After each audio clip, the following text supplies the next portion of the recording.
Listen, this is your sign to just do it. Do it for the plot. The relationship you've been wanting to end it. The resignation letter you've wanted to send that's been in your drawers for over a year, send it. The business you've wanted to start it. The content you've wanted to post it.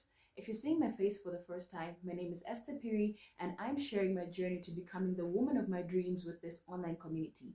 And in this video, I'm going to put an end to every excuse that you've been giving yourself as to why you're not just starting. Excuse number one, I can't stop now. I've been doing it for a long time. I can't break up with them. We've been dating for 7 years. I can't resign from that job. I've been working there for 10 years. Hold up. Hold that thought. Let me give you an analogy. Let's say you wanted to go to Wapula, which is up north, but you found yourself on a bus to Livingstone, which is down south. Seeing that you've been on this Livingstone bus for 5 hours, would you then stick to being on the Livingstone bus just because you've been on it for 5 hours? Or would you immediately tell the conductor to drop you off at the nearest stop so that you can change buses and be on the correct one taking you to Wapula? My guess is that you chose to take the bus that's taking you to Wapula. Now, why would it make sense to waste more years of your life in a wrong decision that you made a long time ago? You're allowed to change. Nobody is holding you ransom to a mistake that you made a long time ago. It doesn't make sense to be in the wrong place just because you've used up time in that place. What you would accomplish now is wasting more time. So excuse number one doesn't make sense.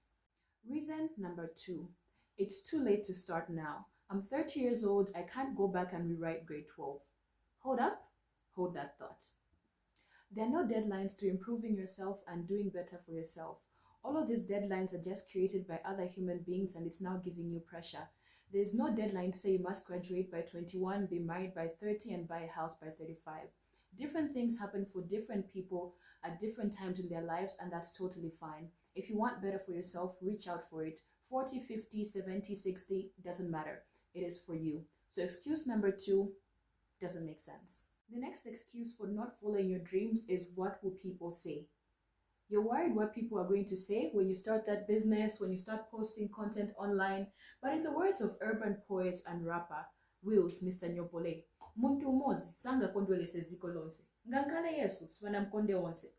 If people in the world don't love Jesus, who was perfect, do you think that they're going to like me, Esther Piri, some random girl from Lusaka, Zambia, and approve of me? You're damned if you do, and you're damned if you don't. You do not have the capacity to impress and cause other people to like you. People will choose or refuse to like you based on their own decisions, and you can't make your entire life about what another person is going to say about you. So this excuse, again, doesn't make sense. People always talk. Next excuse that people give for not following their dreams is that it's going to take too much time, and by the time they're done, they're going to be older. Here's the thing. Let's say you are 40 years old. You want to enroll for a 4-year degree program. By the time you complete that 4-year degree program, you'll be 44. Whether or not you enroll for the degree program, the time will still pass. It's up to you to either make the years count or just count years. So, this excuse again doesn't make sense. Just do it. Anyway, in case you're thinking I come online to preach things I don't practice, this time last year I was in full-time employment, but I just decided to do it for the plot. I resigned from employment and decided to focus full-time on my master's degree. Actually, right now, what I'm preparing for is that I'm heading to a government office to collect data for my dissertation. I could have sat down and said, you know what, 1 year, 6 months is a lot of time to focus on exams, and even another 6 months in order to focus on my dissertation. But the 2 years was going to pass whether or not I do my master's degree. I just did it. I did it for the plot, and trust me, you can do it too, and you'll be just fine. And in case you're worried about the final excuse, which is that what if I make a mistake? You can never be 100% sure of any decision, and a lot of anxiety actually comes from not deciding and deciding to like dilly-dally, thinking like, oh, what's going to happen, what's not going to happen. You'll be fine. And if you discover that it was the wrong decision, you can always forgive yourself and start over.